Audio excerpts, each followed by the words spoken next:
My name is Syra, and there was a time when I forgot who I was. Not suddenly, not in one moment, but slowly, quietly, like a candle fading in a closed room.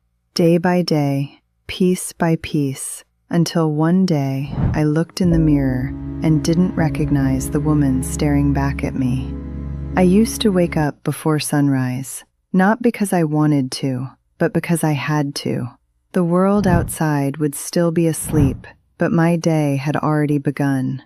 The kitchen floor would feel cold under my feet, the air quiet, heavy, just the ticking of the clock and the soft clinking of cups as I made tea.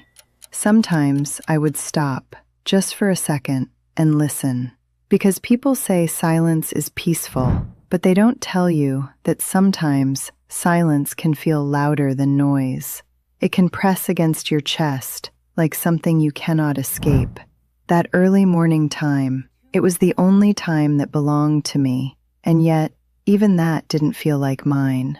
But I was not always like this. There was a time when I was full of life.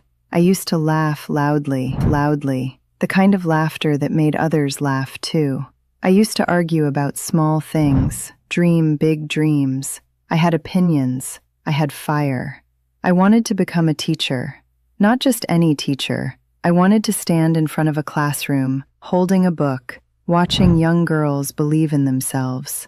I loved books so much. I would read while walking, sometimes bump into people, and instead of feeling embarrassed, I would laugh, because life felt light back then. I used to say, one day, I will teach girls like me. I believed it. I really did. But life had other plans. I got married early, too early to understand what I was leaving behind. At first, everything felt new. New home, new people, new expectations. I told myself, I will adjust. And I did. Slowly, I started changing. First, my routine changed. Then, my words changed. Then, my silence began. At first, I spoke.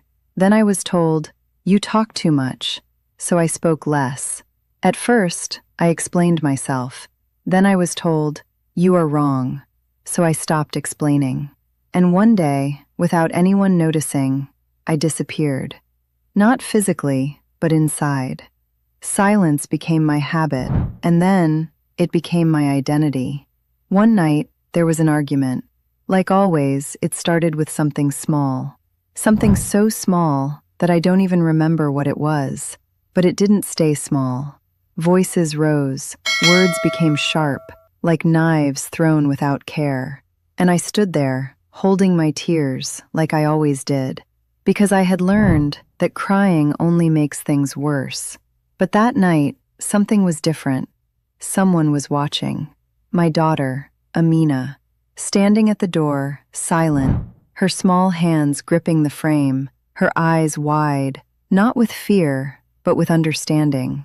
She was learning what love looks like, learning what a woman becomes. And I couldn't move. Later that night, I tucked her into bed. She held my hand, tighter than usual. I smiled, the kind of smile mothers wear to hide storms. Yes? I asked softly. She looked at me with innocent eyes and asked, Ami, will my life be like yours?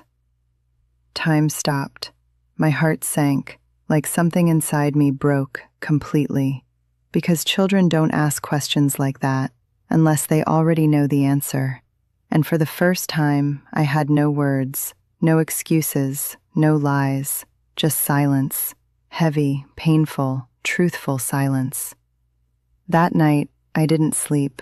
I just lay there, staring at the ceiling, hearing her voice again and again and again. Will my life be like yours? And for the first time, I was afraid.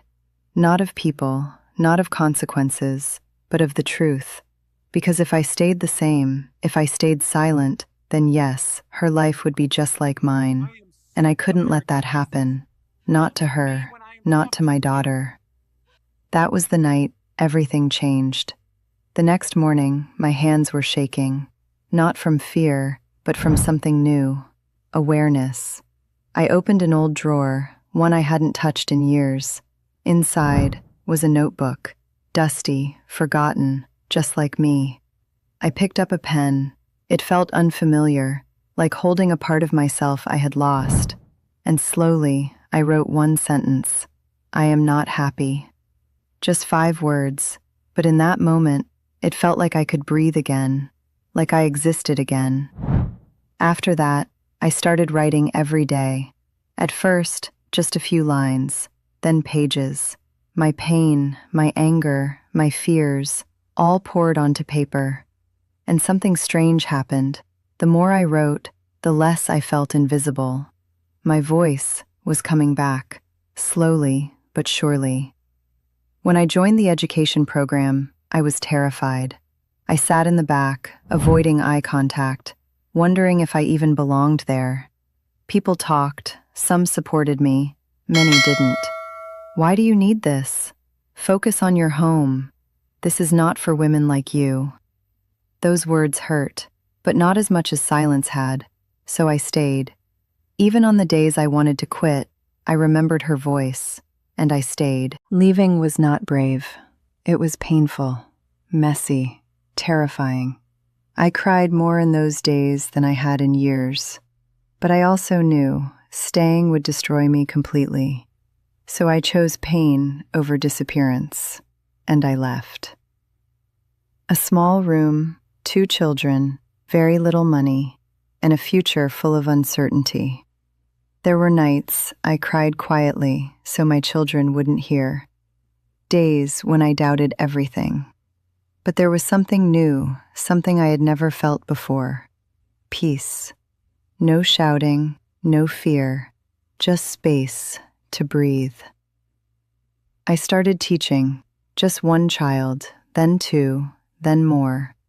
Each girl who walked into that room reminded me of who I used to be. Curious, hopeful, alive. And slowly, that small room became something bigger. Not just a classroom, but a place where girls learned they had a voice. Years later, my daughter sat beside me, not as a scared little girl, but as a strong young woman. She smiled and said, "Ummi, I'm not afraid of my future anymore." And in that moment, I realized something powerful. I didn't just change my life, I changed hers too. And maybe that is enough. If you are listening to me, remember this. Strength is not always loud. Sometimes it is writing one honest sentence, taking one small step, or saying enough quietly. And sometimes the bravest thing a woman can do is start again.